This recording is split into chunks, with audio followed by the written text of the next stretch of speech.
An Irish fishing chief has furiously slapped down the UK's plan to double its catch quota for British fishermen post-Brexit, insisting Boris Johnson's government has an obligation to ensure fair access to migratory stocks in its waters.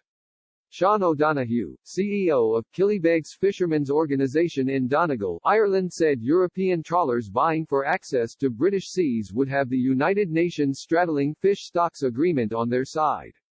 The multilateral treaty signed by 90 nations and the EU aims to ensure the long-term conservation and sustainable use of straddling and highly migratory fish which travel between seas and invisible borders. According to Environment Secretary George Eustace, Britain has had access to only half of the fishing opportunities in its own waters under the current rules. Earlier this month it emerged, plans tabled by Number 10 in trade talks with Brussels included an ambitious vision to see UK vessels increase their percentage of fish quota from some 25% to more than 50%. The EU's chief Brexit negotiator Michel Barnier rejected the plan, saying it would lead to a 31% contraction in Europe's fishing fleet and deal a devastating blow to coastal regions. Mr. O'Donoghue backed Mr. Barnier's warning, and claimed Britain was being unreasonable in its request.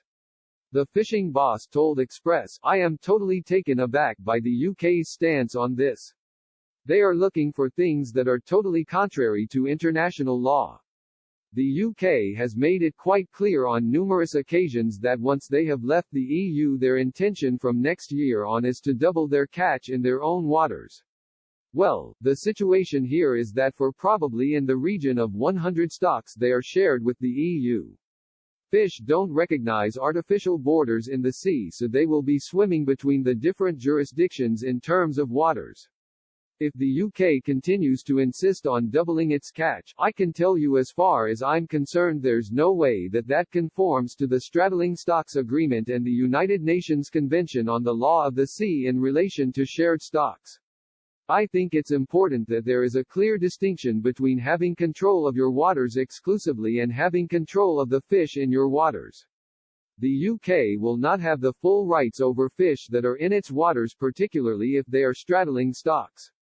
Mr. O'Donoghue has led the Donegal Fishing Organisation for 20 years. He also worked in the Department for Agriculture, Food and Marine in Dublin for 2 decades.